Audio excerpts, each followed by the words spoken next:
Assalamualaikum warahmatullahi wabarakatuh. Pada kesempatan kali ini saya akan menjelaskan salah satu materi pada mata kuliah Asesmen Pembelajaran Pendidikan Agama Islam. Sebelum saya masuk ke tema pokok, saya akan memperkenalkan diri terlebih dahulu. Saya Gufran Hasim Ahmad, mahasiswa Magister Pendidikan Agama Islam Fakultas Ilmu Tarbiyah dan Keguruan Universitas Islam Negeri Sunan Kalijaga, Yogyakarta. Tema yang akan saya bawakan pada kesempatan kali ini yaitu tentang teknik penilaian kognitif dalam pembelajaran pendidikan agama Islam di SD Impres Ndona 3. Poin yang pertama yaitu pendahuluan. Penilaian dalam kurikulum 2013 salah satunya adalah penilaian autentik.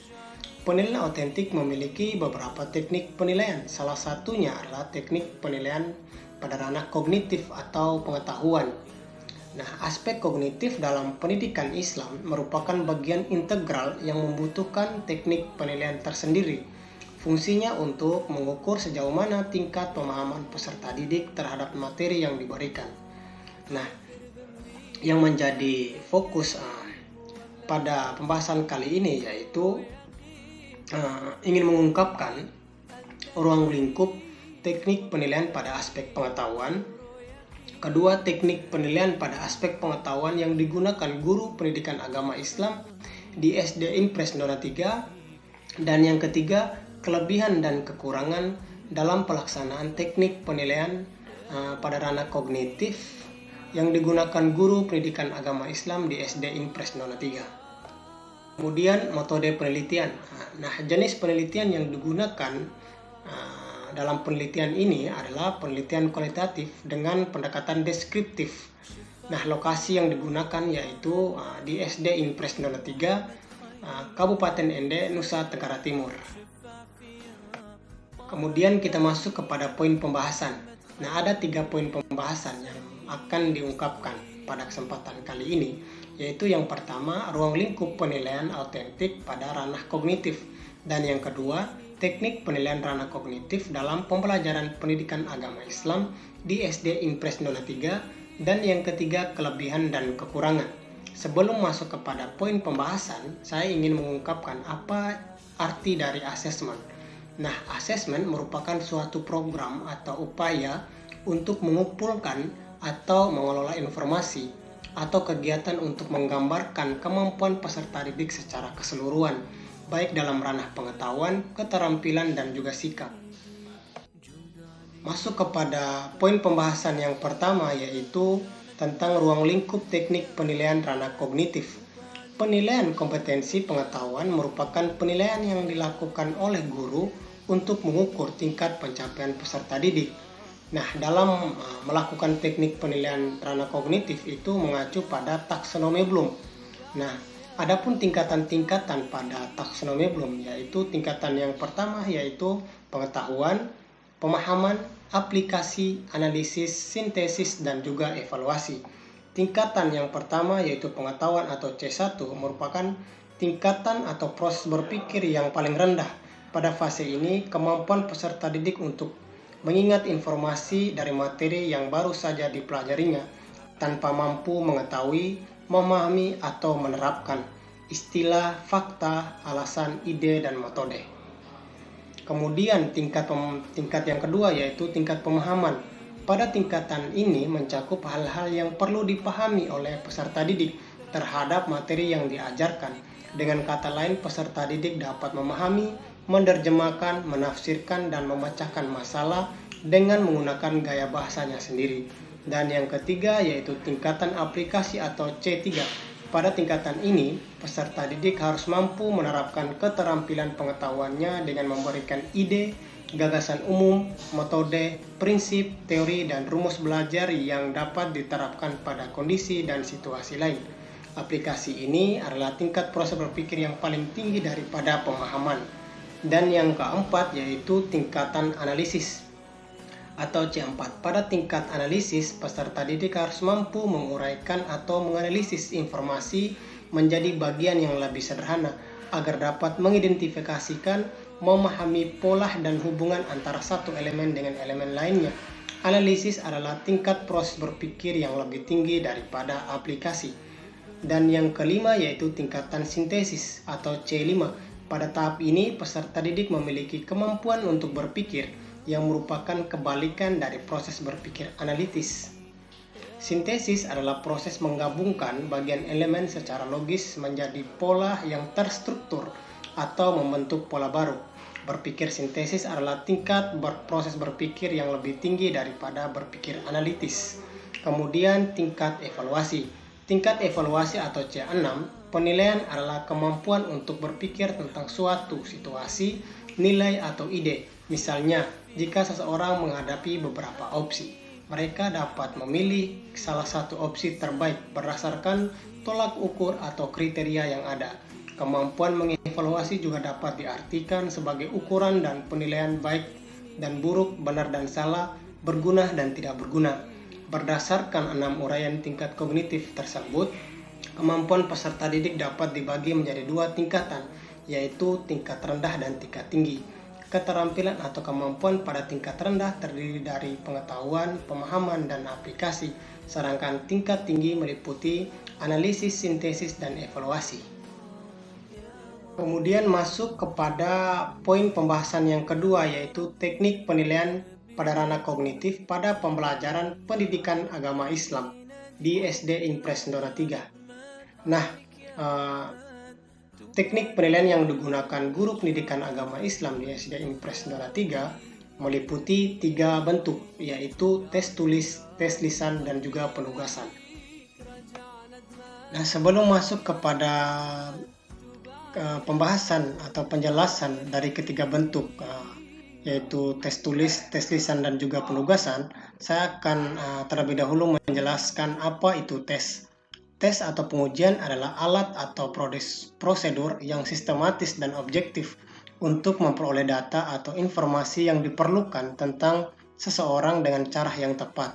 Amir Dayan menjelaskan bahwa tes adalah seperangkat pertanyaan atau latihan atau alat lain yang digunakan untuk mengukur keterampilan pengetahuan, kecerdasan, atau bakat individu atau kelompok. Oleh karena itu, tes atau pengujian merupakan sarana untuk mengukur kompetensi, keahlian, atau pengetahuan. Nah, masuk kepada penjelasan tes tertulis. Nah, tes tertulis terdiri dari 6 bentuk tes, yaitu tes pilihan ganda, tes isian, tes jawaban singkat, tes benar salah, tes menjodohkan, dan juga tes uraian. Poin yang pertama yaitu dalam bentuk tes tertulis, yaitu tes pilihan ganda. Nah, tes pilihan ganda adalah tes objektif yang dibuat oleh guru untuk mengumpulkan data perolehan pengetahuan, dan jawabannya adalah pilihan yang salah dan pilihan yang benar. Nah, pada tingkat rendah, SD atau MI biasanya menggunakan pilihan jawaban yang terdiri dari 3 kemungkinan jawaban. Nah, 2 jawaban salah dan 1 jawaban benar.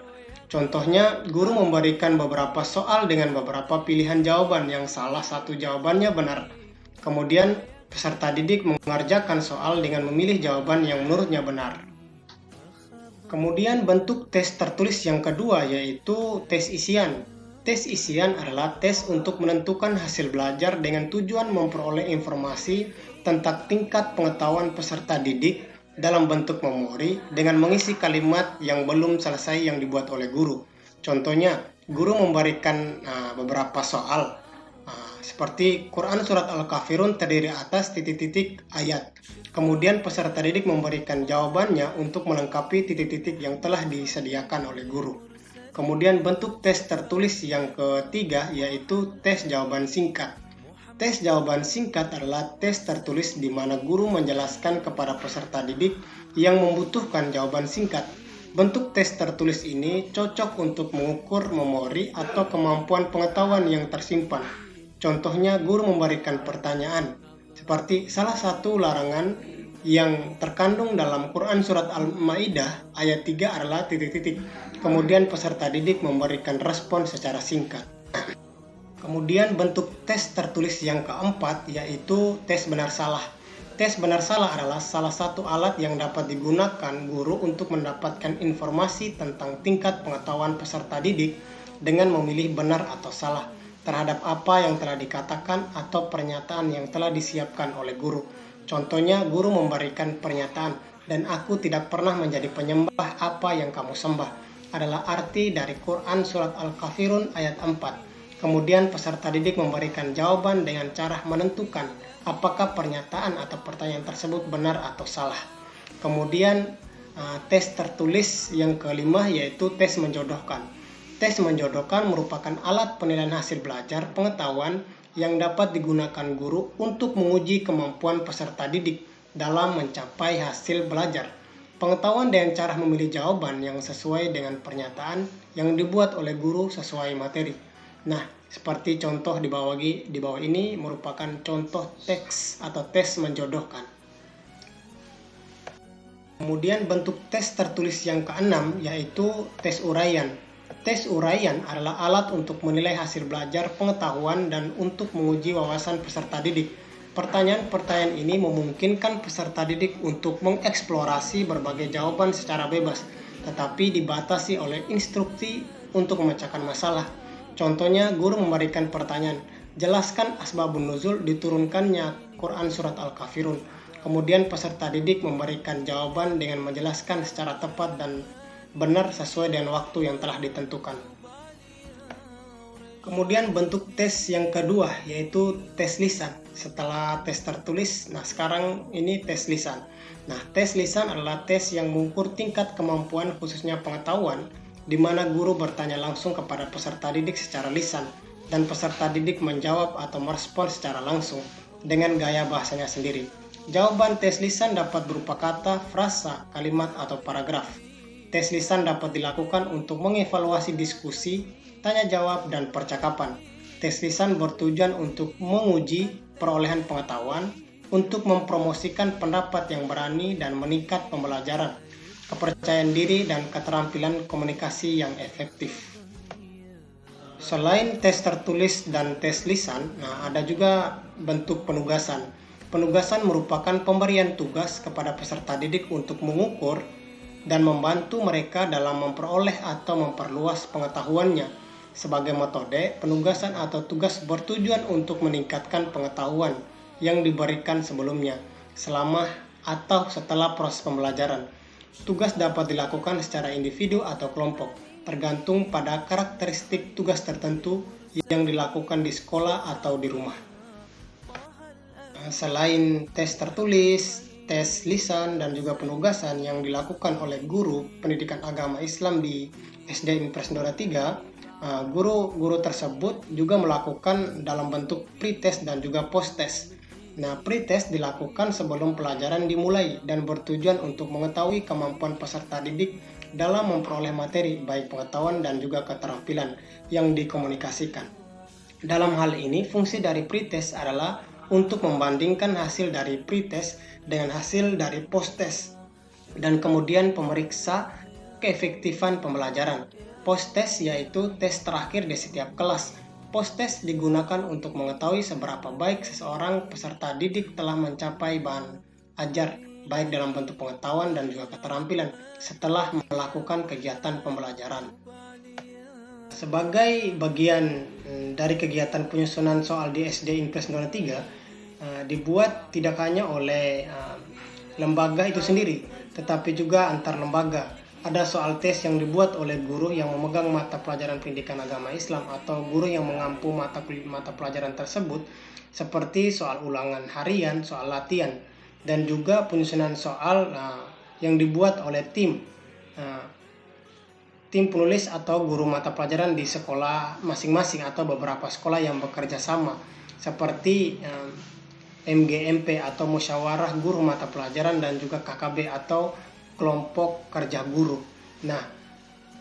Dari tim ini mereka menyusun beberapa soal seperti soal ujian tengah semester dan juga soal ujian semester.